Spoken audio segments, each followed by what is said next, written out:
Hello everyone, welcome back to my channel. I am Deepika, currently working as a probationary officer in Bank of Baroda. So many of you asked me about my sources.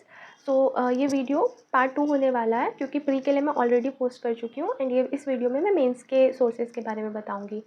Mains में 4 subject होते हैं: quants, reasoning, English and जीए, जो pre में नहीं होता. सबसे पहले मैं बात करती हूँ क्वांट्स की. तो क्वांट्स को हम 2 पार्ट्स में डिवाइड कर सकते हैं. First miscellaneous part and second data interpretation part. So quants का जो नाम है ना मेंस के लिए, वो है ही data interpretation and data analysis. तो डेटा इंटरप्रिटेशन पर आपका कमांड होना बहुत ज़्यादा इम्पॉर्टेंट है. अगर मैं बात करूँ कि मैंने कैसे प्रिपरेशन की थी, तो जब मैंने 2023 में प्रिपेयर करना स्टार्ट किया था तो उसके जस्ट बाद ही IBPS का प्री था और मैं उसका प्री भी क्लियर नहीं कर पाई थी. बट 2024 में मेरा प्री मेंस इंटरव्यू सब कुछ क्रैक हो गया था. IBPS PO मेंस से पहले मैं IBPS क्लर्क मेंस दे चुकी थी, तो समहाउ मैं मेंस के एग्ज़ाम से फेमिलियर हो गई थी कि कैसे कैसे क्वेश्चंस आते हैं, क्या क्या होता है. उसके बाद IBPS PO मेंस के लिए मैंने हर्षल अग्रवाल सर, जो लर्निंग कैप्सूल पे पढ़ाते हैं, उन्हीं की क्लासेस से मैंने मेंस क्लियर किया है, ट्रस्ट मी.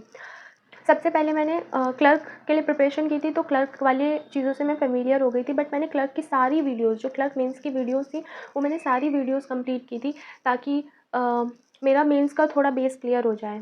उसके बाद मैंने IBPS PO जो भी उनकी पुरानी वीडियोज़ भी थी वो भी देखना पूरा ख़त्म किया मैंने उनको.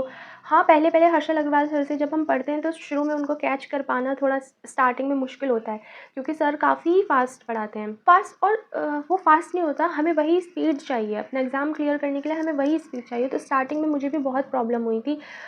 मैं समझ ही नहीं पाती थी, अच्छा सर ने क्या कर दिया, तो मैं वीडियो रोक कर अच्छा ये किया है, ओके, ये होता था मेरे साथ. तो सबसे पहले मैंने IBPS क्लर्क सारे जितने भी SBI clerk mains, IBPS clerk mains की जितनी भी सर ने वीडियो डाली हुई थी वो ख़त्म की. फिर मैं IBPS PO मेंस की वीडियोज़ पर आई, SBI PO मेंस की वीडियोज़ पर आई. ऐसे करके मैंने अपना बेस क्लियर किया. और मेंस में जो मेरे अटैम्प्ट थे वो 2 मार्क्स वाले क्वेश्चन मैंने 9 किए थे, 18 मार्क्स वो, और 1-1 मार्क्स वाले मैंने 4 ही किए थे. तो 22 marks which was a good attempt I think. ये था मेंस का. मैंने और कुछ भी नहीं किया, मैंने सिर्फ हर्षल सर की वीडियोज़ देखी हैं, कोई कोर्स कुछ भी नहीं लिया. उसके बाद जो मैंने किया है वो सेक्शनल लगाए हैं. सेक्शनल लगाना बहुत इंपॉर्टेंट है क्योंकि हमें देखना है जो हम कर रहे हैं वो टाइमर के साथ हम कैसे कर पा रहे हैं. जो स्ट्रेटेजी हम जिस स्ट्रेटेजी से हम क्वेश्चंस टैकल कर रहे हैं वो टाइमर के साथ जा रहा है या नहीं. तो sectional is a must. Sectional आप लगाइए. सेक्शनल मैंने भी बहुत सारे लगाए हैं. सबसे पहले तो अगर आप सब लोगों को मतलब किसी को भी ये लग रहा हो कि मैं किसी सर को प्रमोट कर रही हूँ, तो ऐसा कुछ भी नहीं है क्योंकि मुझे तो कोई सर जानते ही नहीं है. इवन आप में मतलब बहुत कम लोग मुझे अभी जानते हैं. और अगर इन फ्यूचर भी मुझे कभी प्रमोट करने के लिए कहा जाएगा तो मैं पढ़ाई से रिलेटेड कोई भी चीज़ प्रमोट नहीं करूँगी क्योंकि मुझे पता है प्रिपरेशन वाला टाइम कितना प्रीशियस होता है. अब बात करते हैं रीजनिंग की. रीजनिंग को भी हम 2 पार्ट्स में डिवाइड कर सकते हैं. पहला पज़ल और दूसरा मिसलेनियस. रीजनिंग के लिए जो 2 चैनल मैंने फॉलो किए थे वो वर्चुअस, और वर्चुअस पर एक ध्रुव सर हैं, वो पढ़ाते हैं. एंड सेकंड इज़ स्टडी नीति पे स्मृति सेठी मैम, वो पढ़ाती हैं. मैंने इन 2 सर और मैम को ही फॉलो किया है. और स्टार्टिंग में मैंने जैसे कॉन्स में किया था, पहले क्लर्क मेंस वाली सारी वीडियोज़ की, सारे पज़ल्स किए. जब मैं उनसे हैबिचुअल हो गई, उनके भी मैंने सेक्शनल लगाए हैं, क्लर्क मेंस के भी मैंने सेक्शनल लगाए हैं. देन मैं PO मेंस वाली वीडियोज़ पर गई और स्टार्टिंग में पज़ल्स नहीं बन पाते थे तो मैं क्या करती थी, वीडियोज़ रोक कर खुद ट्राई करती थी. उसके बाद अगर मुझसे नहीं बन पाता था तब मैं वीडियोज़ प्ले करके सॉल्यूशन देखती थी, अच्छा ये ऐसे है, दैट्स इट. और मिसलेनियस के लिए भी मैम की अपनी ट्रिक्स होती हैं तो वो मैं फ़ॉलो करने लग गई थी. उससे क्या हम जल्दी बना पाते हैं. एंड रीजनिंग में मैंने 9 क्वेश्चंस 2-2 मार्क्स के किए थे एंड 3 क्वेश्चन 1 मार्क्स के किए थे. तो ऐसे करके 21 मार्क्स का मेरा टोटल अटेम्प्ट था. उसके बाद आता है इंग्लिश. इंग्लिश के लिए मैंने कुछ ज़्यादा किया नहीं और मैं यही बोलूँगी कि बहुत कुछ ज़्यादा, अगर आपकी इंग्लिश बहुत ज़्यादा वीक नहीं है तो आपको बहुत कुछ करने की ज़रूरत नहीं है. Reading is the key. Reading is the key.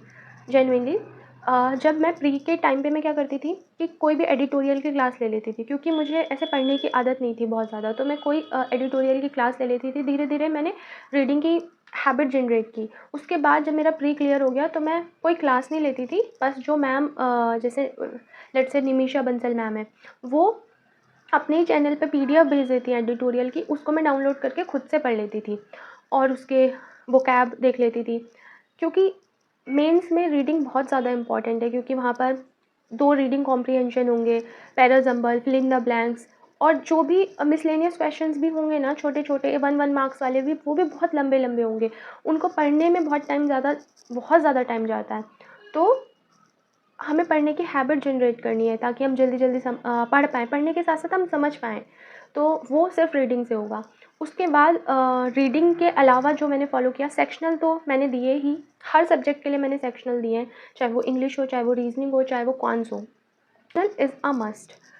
उसके बाद एक और चीज़ मैंने की थी कि जब मेरा मेंस आ गया था, जब मुझे लग गया था कि हाँ, मेरा प्री तो क्लियर हो जाएगा और मेंस में थोड़े ही दिन बचे हैं, तो वरुण चित्रा सर, वो भी लर्निंग कैप्सूल, जो यूट्यूब चैनल है हर्षल अग्रवाल सर का, उस पर वो क्लासेस लेते थे मेंस की। तो मैंने उनको देखना स्टार्ट किया था, ताकि मैं थोड़ा फ़ैमिलियर हो जाऊँ, इस टाइप के क्वेश्चंस आते हैं। इंग्लिश के लिए मैंने इतना ही किया। हाँ, और इंग्लिश के लिए मैं क्यों रीडिंग बोल रही हूँ, क्योंकि कई बार क्या होता है, जब हम रीडिंग करते रहते हैं ना, तो हमें पढ़कर ही समझ आ जाता है कि अच्छा, इसका आंसर ये होगा। हमें वो चीज़ अपने अंदर जनरेट करनी होती है, वो चीज़ हमें अपने अंदर लानी होती है कि पढ़कर ही हमें अच्छा लगना चाहिए। कई बार ऐसा होता है कि पढ़कर ही हमें समझ में आ जाता है कि ये ऑप्शन सूटेबल है, वो पढ़ने से ही हमारे अंदर आएगा। तो रीडिंग इज़ अ मस्ट। अगर आप न्यूज़पेपर पढ़ सकते हैं तो वेल एंड गुड, बट मैं नहीं पढ़ पाती थी, तो मैंने नहीं पढ़ा। मैंने सिर्फ एडिटोरियल्स पढ़े हैं, और इंग्लिश के लिए मैंने इससे ज़्यादा कुछ किया भी नहीं है, सिर्फ मैंने इतना ही किया है। उसके बाद वी हैव जीएस। जीएस तो मैंने कभी जीएस को सीरियसली नहीं लिया, बट हमें लेना चाहिए, क्योंकि जीएस बहुत स्कोरिंग सब्जेक्ट है। जीएस के लिए जो मैं करती थी, एक तो मैं बिल्कुल लास्ट मोमेंट पे पढ़ती थी, तो मैं शॉर्टकट्स ढूंढती थी। तो टेलीग्राम पर स्टडी आईक्यू वाले सर हैं, गौरव गर्ग सर, उनके बेस्ट 300 की पीडीएफ मिल जाती है ईज़िली, तो मैं उससे पढ़ लेती थी। बेस्ट 300 से 4 या 5 मंथ्स का मैंने किया था। और उसके अलावा जो मैं करती थी, वो अफेयर्स क्लाउड की जो मंथली डिटेल्ड वाली पीडीएफ होती है, वो भी हमें ईज़िली मिल जाती है। उसके बैंकिंग अवेयरनेस को मैं डिटेल में कर लेती थी, उसका मैंने प्रिंट आउट निकलवाया हुआ था, और उनको मैं डिटेल्स में करती थी। लास्ट 3 मंथ्स के तो मैं ज़रूर कर लेती थी। तो ऐसे मैंने जीएस किया था। जीएस में मेरे ज़्यादा अच्छे मार्क्स भी नहीं थे, क्योंकि मैंने बहुत कम टाइम जीएस को दिया था, बिल्कुल लास्ट मोमेंट पे मैं जीए पढ़ना स्टार्ट करती थी। उसके बाद we have descriptive writing. Descriptive के लिए भी मैंने कुछ ज़्यादा नहीं किया था, वरुण चित्रा सर ने ही डिस्क्रिप्टिव की कुछ क्लासेस ली थी, तो मैंने वो देख लिए थे, कुछ इंपॉर्टेंट टॉपिक्स देख लिए थे जो उस टाइम पर फेमस थे, या जो उस टाइम पर ट्रेंड में चल रहे थे। तो मैंने वो थोड़े से टॉपिक्स देखे थे, पढ़े थे, बस। और हमारी typing speed, as we all know, हमें टाइप करना होता है, तो थोड़ी मैंने 10-15 दिन पहले टाइपिंग भी की थी, इससे डिस्क्रिप्टिव भी हो गया था। So these were all my sources for mains exams. आप में से बहुत सारे लोग मुझे कमेंट भी कर रहे थे, और बहुत सारे लोगों ने मेल भी किया कि मैं उन्हें डिटेल में स्ट्रैटेजीज़ बताऊँ, सेपरेटली सब्जेक्ट वाइज स्ट्रैटेजीज़ बताऊँ। आगे मैं ट्राई करूँगी कि मैं स्ट्रैटेजी बता पाऊँ, बट उससे पहले मैं बोलना चाहती हूँ कि हर एक इंसान की स्ट्रैटेजी अलग होती है। मैं आपको अपनी स्ट्रैटेजी बता दूँगी कि मैं कैसे करती थी, और एक कॉम्प्रिहेंसिव स्ट्रैटेजी बता दूँगी कि आपको क्या करना चाहिए। बट हर एक इंसान की स्ट्रैटेजी अलग होती है, तो अपनी स्ट्रेंथ्स, अपनी वीकनेस को देखिए, उसके अकॉर्डिंग अपनी स्ट्रैटेजी बनाइए। बट सेपरेटली मैं सब्जेक्ट वाइज वीडियोज़ लाने वाली हूँ, और उन वीडियोज़ के बाद भी अगर आपको कोई प्रॉब्लम होती है, तो I am there to help. That's all for this video. If you have any doubt तो कमेंट बॉक्स में कमेंट कीजिए, मैं ट्राई करूँगी कि उस पर वीडियो बना पाऊँ। Bye bye, see you in the next video.